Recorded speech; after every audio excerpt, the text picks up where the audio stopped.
suite logique de la vidéo qui s'appelait division euclidienne. Parce qu'on peut s'entendre sur le fait que la division décimale, c'est la suite logique de la division euclidienne. C'est-à-dire qu'on va partir du même principe, on a un partage quand même, il y a quand même une notion de partage, mais la valeur du quotient n'est pas forcément un nombre entier. En tout cas, on n'attend pas forcément qu'il soit entier. Il peut être décimal, il peut y avoir plusieurs chiffres après la virgule. C'est pour ça qu'ici, on va traiter de problèmes d'euros. On pourra aussi traiter de problèmes de centimètres, millimètres, en tout cas des problèmes où un nombre décimal est accepté. Et du coup, en l'occurrence, il n'y aura pas de reste. Le but, ce sera d'arriver à un reste égal à 0 pour avoir ce qu'on appelle le quotient décimal exact, ici. Et donc, pas de reste. Je pars de l'exemple pour vous montrer quel genre d'exemple on a. Alors, il y a toujours une notion de partage. Division euclidienne, j'avais dit que c'était une notion de partage exclusivement. Là, il y a une notion de partage, mais il y a aussi derrière une autre notion, c'est-à-dire qu'on peut découper de manière plus fine le nombre qui est au dividende sans qu'il y ait des problèmes. Par exemple, là, dans cette vidéo, là, aujourd'hui, dans les divisions décimales, on ne va pas faire un problème de répartition d'élèves dans des équipes si on veut faire du sport. Imaginez une classe de 28 élèves.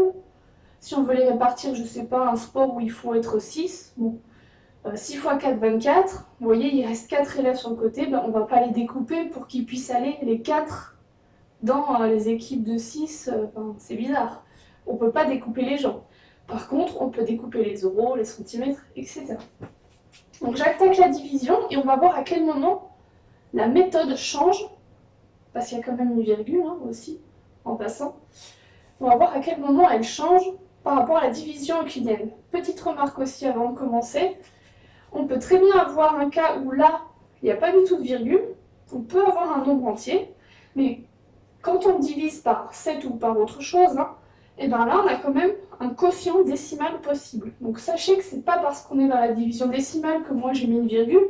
J'aurais très bien pu mettre un nombre sans virgule, mais c'était pour traiter la plupart des cas que j'ai fait ça. Du coup, voilà, on y va. Le nombre de chiffres, à chaque fois il faut se demander ça. Quel est le nombre de chiffres au quotient? Et là, vous vous posez cette question par rapport à la partie entière, en fait, pour l'instant. Vous verrez la partie décimale plus tard. Donc vous cachez la partie décimale et vous regardez, vous considérez que 171.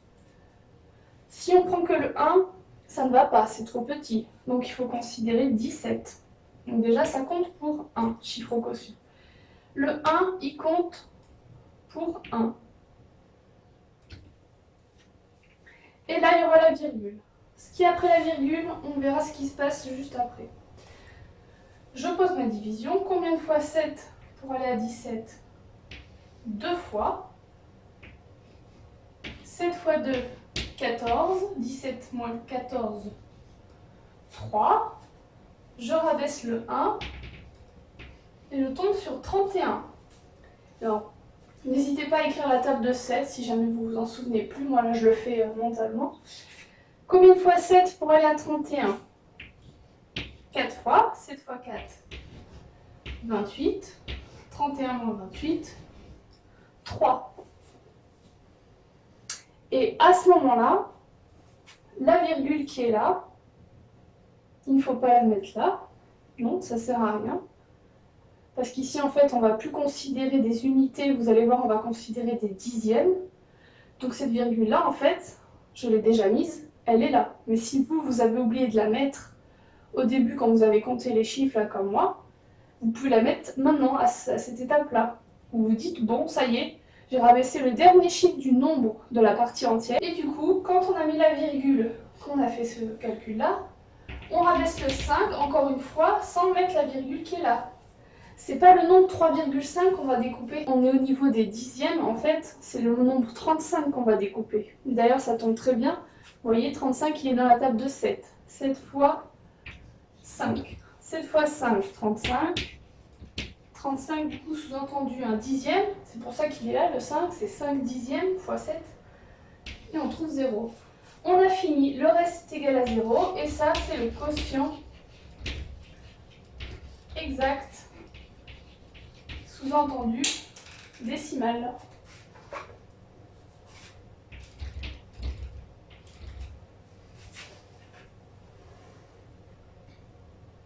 Ça, c'était pour le premier exemple.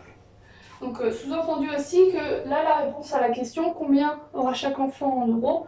Chaque enfant aura 24,50 €, pas 5, 50 centimes. Deuxième exemple, alors ça sort de mon imagination, j'avais pas trop d'inspiration, alors j'ai inventé un truc improbable. C'est la tirelire de la petite souris. Vous voyez, j'ai vraiment calqué sur l'exemple de gauche. La petite souris, elle est quand même bien moins chanceuse, elle a que 2,25 €. Et en plus, elle a plus de bébés, elle en a 9. 9 bébés souris. Et elle voudrait les répartir, ces euros, à ces 9 bébés. Donc, pour le principe, on pose exactement la même division, avec le nombre à partager, même s'il est plus petit que le diviseur. Le nombre à partager, on le met en haut à gauche, et le diviseur, les 9 bébés, en haut à droite. Même principe que tout à l'heure. Je commence. La partie entière. Combien de chiffres possibles? Bah déjà, il n'y en a qu'un. Et en plus, la partie entière comporte un 2 qui est plus petit que 9. Comment on va faire? Est-ce qu'on va mettre un point? Qu'est-ce qu'on va faire?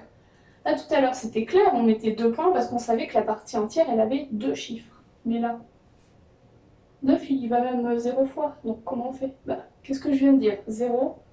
Non, en fait, dans ce cas-là, dès que vous avez une division décimale où le dividende se trouve plus petit que le diviseur, premier réflexe, vous écrivez tout de suite ça.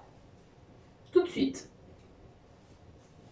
Du coup, quelque part, vous cassez cette virgule-là, parce que vous venez d'indiquer que ça y va au niveau des unités 0 fois 9, il n'y a rien, 2 c'est trop petit en fait, et vous allez considérer plutôt ce nombre-là, à ce moment-là, le nombre 22, pas le nombre 2, puisqu'il y va 0 fois. Et le nombre 22, bah, il y va 2 fois. Donc, sous-entendu, comme j'ai cassé la virgule, là, on ne regarde pas combien de fois ça va dans le nombre 22, en fait, mais dans le nombre 22 dixièmes. C'est pas tout à fait la même chose. Alors, si ça vous choque, on peut laisser la virgule, mais je trouve que c'est mieux de l'enlever pour comprendre que c'est le nombre 22 qu'on va découper, et pas le nombre 2,2.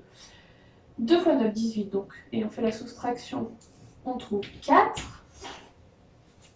Et là, peut-être que vous vous dites, ah mais faut pas mettre un 0 là, non? Parce que 4, il est plus petit que 9. Bah, rappelez-vous la vidéo précédente sur la division euclidienne. J'avais insisté à la fin sur le fait que lorsque vous avez fini votre soustraction, bah, forcément le nombre que vous avez à la soustraction, bah, il est plus petit que 9, c'est assez logique, c'est normal. On fait en sorte que ce soit plus petit. Donc ne vous dites pas à chaque étape, oh il y aura un 0 parce qu'il est plus petit. Bah, forcément il sera toujours plus petit. Là, le résultat de la soustraction, il sera toujours plus petit que 9 parce qu'on fait en sorte qu'il soit plus petit. Donc vous avez trouvé le résultat de la soustraction en n'ayant pas oublié avant de mettre le 2, hein, 2 fois 9, 18. Et bien vous rabaissez le 5. Vous ne mettez pas de 0 au quotient. Vous rabaissez le 5. Et vous vous demandez encore une fois la même chose. Combien de fois 9 pour aller à 45? 5 fois. Faire 9 fois 5, 45. Vous faites la soustraction, vous trouvez 0. Le quotient exact, il est là.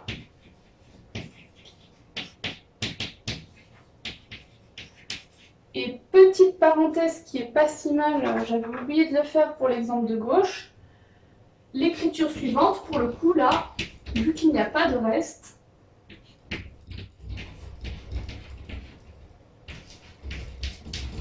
elle est autorisée puisqu'il n'y a pas de reste et qu'on a un seul nombre à traiter, le quotient et pas le reste. Idem pour celui-là, 2,25 divisé par 9, c'est égal à 0,25. Et ça, je vous rappelle, hein, c'est ce qu'on appelle l'écriture en ligne. Ça, c'est la posée en colonne, et ça, c'est l'écriture en ligne. Voilà pour le deuxième exemple. Pour le troisième exemple, je vous propose un cas assez simple, a priori, mais qui au final fait question, pose question. 7 divisé par 3. 7 est plus grand que 3, donc déjà, on sait qu'il y aura un nombre plus grand que 1 au quotient.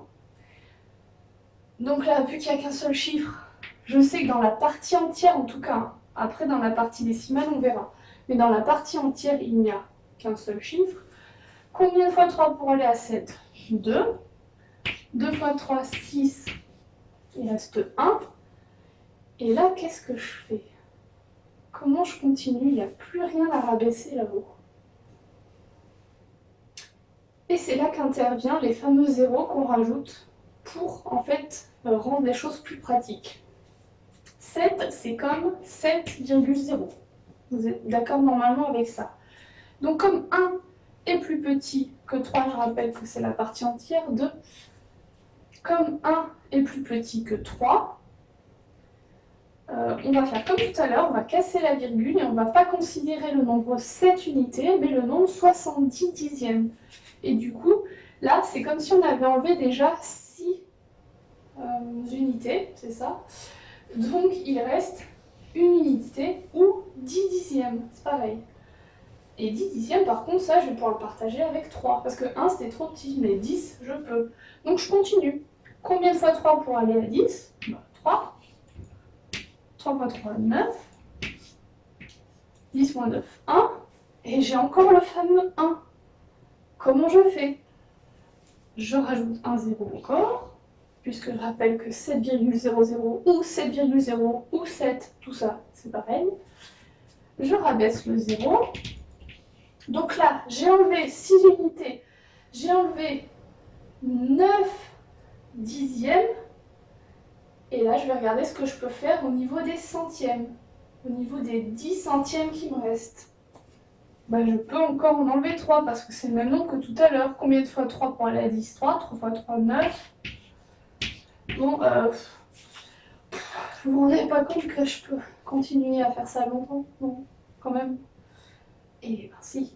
Donc ça, en fait, c'est une division où on sait que le quotient, il ne s'arrêtera jamais au niveau de l'écriture. On aura une infinité de 3 derrière la virgule. Et bien là, dans ce cas-là, on peut dire que le quotient n'est pas exact et en tout cas n'est pas décimal. Puisque décimal, ça ne veut pas seulement dire une virgule, pas seulement, oui il faut une virgule, ça veut aussi dire que ça s'arrête après la virgule. Ça veut dire qu'on est capable d'écrire une fraction décimale. Une fraction décimale, par exemple, c'est... Bon, pour tout vous dire, je viens d'être interrompue par mon voisin qui m'a raconté un peu sa vie. Et surtout qui est venu se plaindre que certains ne rangeaient pas les poubelles. Enfin, nous on le fait. Peu importe. Donc, du coup, je reviens à ça. Je suis un peu déconnectée là. Bon. Ah oui, alors il y avait une infinité de 3. J'essaie de me remettre dans le truc. La division de 7 par 3, ça donne un nombre qui n'est pas décimal, puisqu'il y a une infinité de 3 après la virgule. Et j'étais en train de dire que un nombre, pour qu'il soit décimal, en fait, il faut qu'il puisse s'écrire sous la forme de fraction décimale. Et bien 233 centièmes ou 2,33, c'est exactement la même chose. Ça veut dire qu'on peut dire que ça, mais écrit comme ça, c'est un nombre décimal. Mais lui là, lui avec son infinité de 3, ça n'est pas un nombre décimal. Donc voilà, nombre non décimal. Mais on peut trouver ce qu'on appelle la valeur approchée.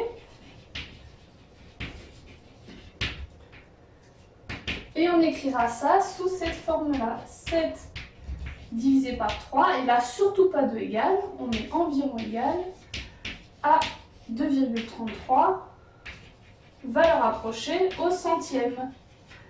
Mais si on veut une valeur approchée par défaut, par défaut ça veut dire qu'on coupe tout ce qu'il y a derrière et on ne regarde que le nombre avant ce qu'on a coupé. Enfin là où on coupe, on va dire. Par excès, par exemple, ce serait 2,34 par excès. Là, c'est par défaut, ça veut dire on change rien, c'est par défaut. Bref. Au centième, c'est 2,33, au dixième, c'est 2,3, et au millième, c'est 2,333. Et on pourrait en fait faire d'autres valeurs approchées comme ça, vu qu'il y a une infinité de 3. À bientôt!